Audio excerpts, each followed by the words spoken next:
Welcome to Sarasu சமையல். இன்னைக்கு நான் எங்கள் ரிலேஷன் வீட்டுக்கு வந்திருக்கேங்க. அவங்க வந்து முறுக்கு, ரிப்பன் பக்கோடா, லட்டு, மைசூர் பாக்கு, மிக்சரு இது எல்லாமே ரொம்ப நல்லா பண்ணுவாங்க. இங்கே கரூரில் வந்து லோக்கலில் அவங்க கொஞ்சம் சேலும் பண்ணிட்டு இருக்காங்க. சரி, நம்ம வீடியோவில் கொடுத்தா எல்லாருக்கும் யூஸாக இருக்குமே அப்படிங்கிறதுக்காக நான் இன்னைக்கு அவங்க வீட்டுக்கு தாங்க வந்திருக்கேன். அவங்க இன்னைக்கு நமக்கு வந்து முறுக்கு செஞ்சு காட்ட போகிறாங்க. அதாவது எங்கள் ஊர் அரிசி முறுக்குங்க.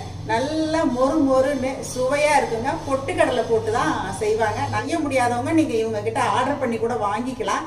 இப்போ அவங்க வந்து நல்ல கரகரா மொறு முறுக்கு எப்படி செய்யறாங்க பார்க்கலாம் வாங்க. அந்த முறுக்கு செய்யறதுக்கு முன்னாடி நம்ம கிருஷ்ண ஜெயந்திக்கு அவங்க என்னெல்லாம் பண்ணியிருக்காங்கன்னு பார்க்கலாங்க. நான் கிருஷ்ண ஜெயந்தி அன்னைக்கு வந்த உடனே அப்படியே கிருஷ்ணர் வழிபாடுங்க எல்லாமே வச்சு ரொம்ப முறையா பூஜை புனஸ்காரம்லாம் முடிச்சு வச்சிருக்காங்க. இப்போ ஃபர்ஸ்ட் நம்ம கிருஷ்ணரை தரிசனம் பண்ணிடுவோம். அவங்க வீட்டு பூஜை ரூமுக்கு முன்னாடியே இந்த மாதிரி கிருஷ்ணருக்கு தனியாக ஒரு மேடை போட்டு கிருஷ்ணருக்கு பிடிச்ச பட்சணங்கள், பழங்கள் எல்லாமே செஞ்சு காலையிலேயே வந்து பூஜையெல்லாம் முடித்து சாமி கும்பிட்டுருக்காங்க. பார்க்கும்போதே ரொம்ப மங்களகரமாக இருந்துச்சு. எனக்கு வீட்டுக்குள்ளே வந்தோடனே இது ரொம்ப பிடிச்சிச்சுங்க. பாருங்கள், அவங்களே செஞ்ச லட்டு, ரவா லட்டு, முறுக்கு, மிக்சர், அப்புறம் கடலை மிட்டாய், இந்த மாதிரி எள்ளு மிட்டாய் எல்லாமே வந்து கிருஷ்ணருக்கு வச்சுட்டு பழங்கள் வச்சு, அப்புறம் வெண்ணெய் வச்சுருக்காங்க. ஒரு பாயசமும் நைவேத்தியத்துக்கு வச்சுட்டாங்க. கல்கண்டு, அவல் இந்த மாதிரியெல்லாம் வச்சு கிருஷ்ணருக்கு பூ போட்டு விளக்கேற்றி பூஜையெல்லாம் காலையிலேயே முடிச்சிட்டாங்க. மொத்தத்தில் வந்த உடனே கிருஷ்ணரோட தரிசனம் மனசுக்கு ரொம்ப நிறைவாக இருக்குங்க. இப்போ முறுக்குக்கு எல்லாம் ரெடி பண்ணி வச்சுருக்காங்க, பார்க்கலாங்க. முறுக்கு செய்கிறதுக்கு 5020 புழுங்கல் அரிசியை ஒரு 2-3 மணி நேரம் ஊற வைக்கலாங்க. 2 மணி நேரம் ஊறினா கூட போதும். நல்லா களைஞ்சிட்டு கிரைண்டரில் சேர்த்து நைஸாக அரைச்சி எடுத்துக்கணுங்க. பாருங்கள், நல்லா நைஸாக அரைச்சி எடுத்து வச்சுட்டு அதில் வெண்ணெய் சேர்த்துட்டாங்க. வெண்ணெய் வந்து 50 கிராம் அளவுக்கு சேர்த்துருக்காங்க. ஒரு படி அரிசிக்கு 50 கிராம் வெண்ணெய் சேர்த்துட்டு கூடவே வந்து கருப்பு எள்ளு இப்போ தேவைக்கு போட்டுக்கிட்டாங்க. ஓமம் கொஞ்சம் சேர்த்துக்கிட்டாங்க. கருப்பு எள்ளு 2 டீஸ்பூன், ஓமம் 1 டீஸ்பூன் சேர்த்துருக்காங்க. இப்போ 15 காஞ்ச மிளகாயை கொஞ்சம் நேரம் ஊற வச்சுட்டு நல்லா மிக்சியில் நைஸாக அரைச்சிட்டு இந்த அரிசி மாவோடு சேர்த்தாச்சுங்க. அரிசி ஊற வச்சு அரைக்கும் போதே இதில் பெருங்காயம், தேவைக்கு உப்பு சேர்த்து அரைச்சிட்டாங்க. ஒரு படி அரிசிக்கு 350 கிராம் பொட்டுக்கடலைங்க அளவு இதுதான். அதை வந்து நம்ம மிக்சியில் நல்லா அரைச்சிட்டு சளிச்சிட்டு இந்த அரிசி மாவோடு சேர்த்துறோம். இப்போ அரிசி மாவில் தேவையான பொருட்கள் எல்லாமே சேர்த்தாச்சுங்க. அரிசி மாவில் இருக்கிற ஈரப்பதத்துலேயே இப்போ எல்லா பொருட்களையும் சேர்த்து பிசைஞ்சுக்கிறாங்க. தேவைப்பட்டால் நம்ம அப்பப்போ கொஞ்சம் தண்ணி தெளித்தும் பிசைஞ்சுக்கலாங்க. பிசைஞ்சு பார்த்துட்டு தண்ணி தெளிச்சுக்கலாம். பிசைகிறதுலேயே நம்ம சேர்த்த பொருட்கள் எல்லாம் ஒன்று சேர்ந்து வரணுங்க. மாவு ஒரு பக்கம் பிசைஞ்சிட்ருக்காங்க. மாவு பிசையும் போது இப்போ சுடுறதுக்கு தேவையான எல்லாமே அடுப்பு இருக்க பக்கத்தில் எடுத்து வச்சுட்டாங்க. அடுப்பில் வந்து கொஞ்சம் எண்ணெய் ஊற்றி வச்சுருக்காங்க. இப்போ மறுபடியும் கணபதி ரீஃபைண்ட் ஆயில் தான் ஊற்றி முறுக்கு சுட போகிறாங்க. தேவையான அளவுக்கு எண்ணெய், வடிகட்டி எல்லாமே ரெடியாக வச்சுருக்காங்க. இப்போ பாருங்கள், கொஞ்சம் கொஞ்சமாக தண்ணி தெளித்து இப்போ மாவை இந்த அளவுக்கு பக்குவமாக கொண்டு வந்துட்டாங்க. பாருங்கள், நல்லா நைஸாக பிசைஞ்சிக்கிட்டாங்க. மாவு பிசைய ஆரம்பிச்சதுலேருந்தே தண்ணி கொஞ்சம் கொஞ்சமாக தெளித்து தான் இந்த அளவுக்கு பக்குவத்துக்கு கொண்டு வந்துட்டாங்க. அப்புறம் உப்பெல்லாம் வந்து நிறுத்து போட மாட்டேன், நான் கை அளவுலேயே கரெக்டாக போட்டுருவேன்னாங்க. டேஸ்ட் பண்ணி பார்த்தோம், உப்பு கரெக்டாக இருந்துச்சுங்க. நல்லா காஞ்சிட்ருக்க எண்ணெயில் ஒரு அரைக்கரண்டி, குழிக்கரண்டியில் அரைக்கரண்டி அளவுக்கு இப்போ இந்த மாவில் எண்ணெய் சேர்த்துக்கிறாங்க. நல்லா காஞ்ச எண்ணெய் சேர்க்கணுங்க. அப்போ தான் முறுக்கு நல்லா மொறுமொறுப்பாக வரும். எண்ணெய் விட்டதுக்கப்புறமா அதையுமே நல்லா சொல்லட்டி இந்த மாதிரி பிசைஞ்சுக்கிறாங்க. இந்த அளவுக்கு மாவை நல்லா பக்குவமாக பிசைஞ்சதுக்கப்புறம் இப்போ முறுக்கச்சில் பிழிஞ்சுக்கிறாங்க. பாருங்கள், பிழியறதுக்கு வந்து கரண்டி யூனிஃபார்மாக ஒரே மாதிரி கரண்டி வச்சுருக்காங்க. அதே மாதிரி முறுக்கச்சு வந்து இரும்பச்சில் தான் பிழியிறாங்க.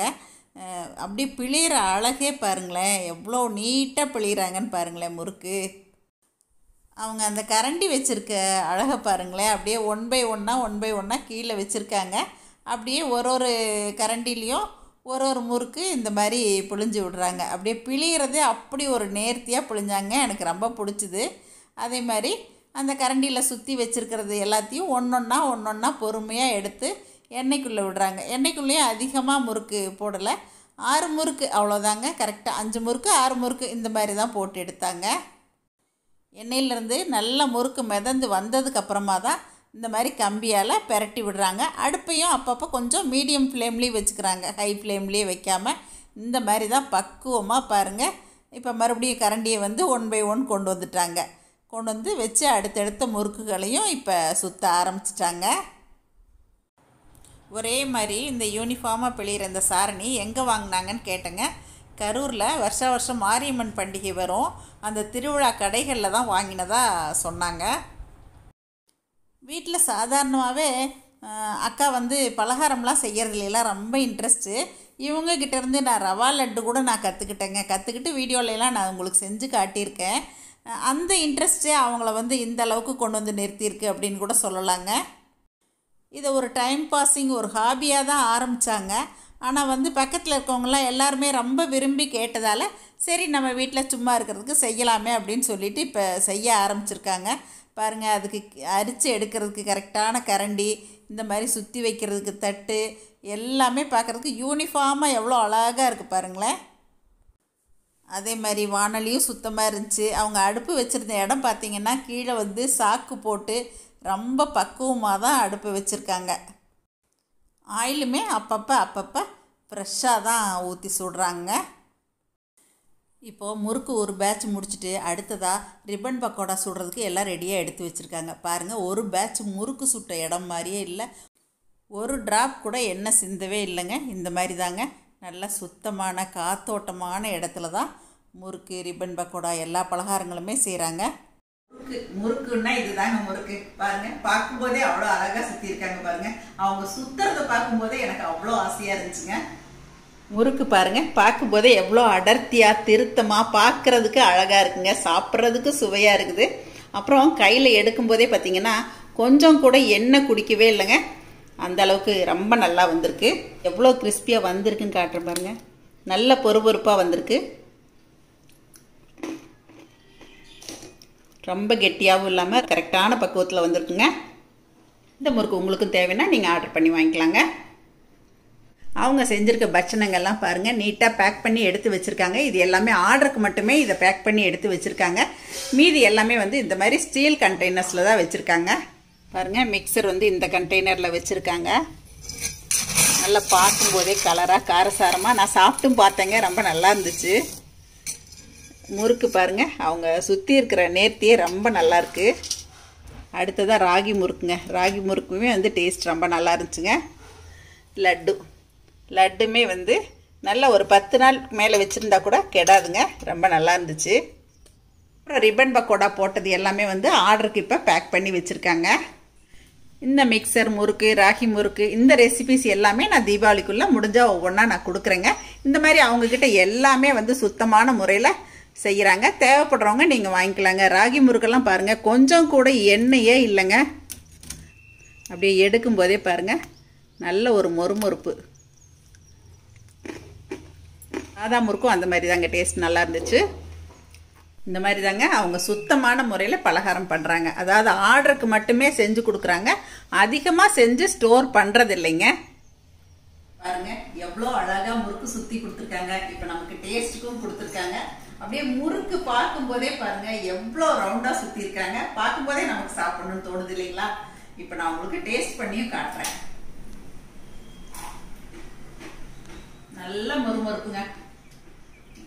ஊர்ல அம்மாலாம் செஞ்சாங்கன்னா இந்த டேஸ்ட் தான் வரும். அதே டேஸ்ட்ல செஞ்சிருக்காங்க. ரொம்ப அருமையா செஞ்சு கொடுத்துருக்காங்க. இந்த முறுக்கு தேவைப்படுறவங்க நீங்க அவங்கள கான்டாக்ட் பண்ணி வாங்கிக்கலாம். வெளியூருக்கு அனுப்புறது கொஞ்சம் உடஞ்சா அட்ஜஸ்ட் பண்ணிங்க. பேக்கிங்ல நீட்டாவே பண்ணி கொடுப்போம் அப்படின்னு தான் சொல்றாங்க. உடஞ்சாலும் சாப்பிட்டதானேங்க போறோம். அதனால நீங்க தேவைப்படுறவங்க அவங்க கான்டாக்ட் பண்ணி வாங்கிக்கலாம். நான் டிஸ்கிரிப்ஷன் பாக்ஸ்ல அவங்களோட கான்டாக்ட் நம்பர், ஜிபே நம்பர் எல்லாமே உங்களுக்கு கொடுக்குறேன். இந்த முறுக்கு ரொம்ப அருமையா இருக்குங்க. எண்ணெயும் குடிக்கல, அதே மாதிரி சுத்தமான எண்ணெயில எவ்வளவு சுத்தமா செய்யறாங்க பாத்தீங்களா? அப்படியே நம்ம வீட்டுக்கு எப்படி செய்வோமோ அந்த மாதிரி தான் செய்யறாங்க. சான்ஸே இல்லைங்க, சூப்பர் டேஸ்ட். நம்ம வீட்டுல செஞ்சா எப்படி இருக்குமோ அதே சுவையோட தரத்தோட உங்க வீட்டுக்கே முறுக்கு தேடி வருங்க. அதே சமயத்துல இப்ப ஸ்கிரீன்லயுமே நான் உங்களுக்கு கொடுத்துறேன். தேவைப்படுறவங்க அவங்களை கான்டாக்ட் பண்ணி வாங்கிக்கலாம். நீங்க அட்வான்ஸா அவங்களுக்கு போன் பண்ணி சொல்லிட்டீங்க அப்படின்னா எவ்வளவு கேஜி வேணும் என்ன அப்படின்னு அவங்க ஆர்டர் எடுத்துக்குவாங்க. ப்ரீ ஆர்டருக்கு அவங்க பண்ணி கொடுத்துட்டு தான் இருக்காங்க. இன்னைக்கு கிருஷ்ண ஜெயந்தி அன்னைக்கு எங்க ரிலேஷன் வீட்டுக்கு வந்துட்டு அவங்க வந்து இன்முகத்தோட இந்த முறுக்கை செஞ்சு காட்டியிருக்காங்க நமக்காக. உங்களுக்கும் பிடிச்சிருக்குன்னு நினைக்கிறேங்க. தேவைப்படுறவங்க அவங்களை கான்டாக்ட் பண்ணுங்க.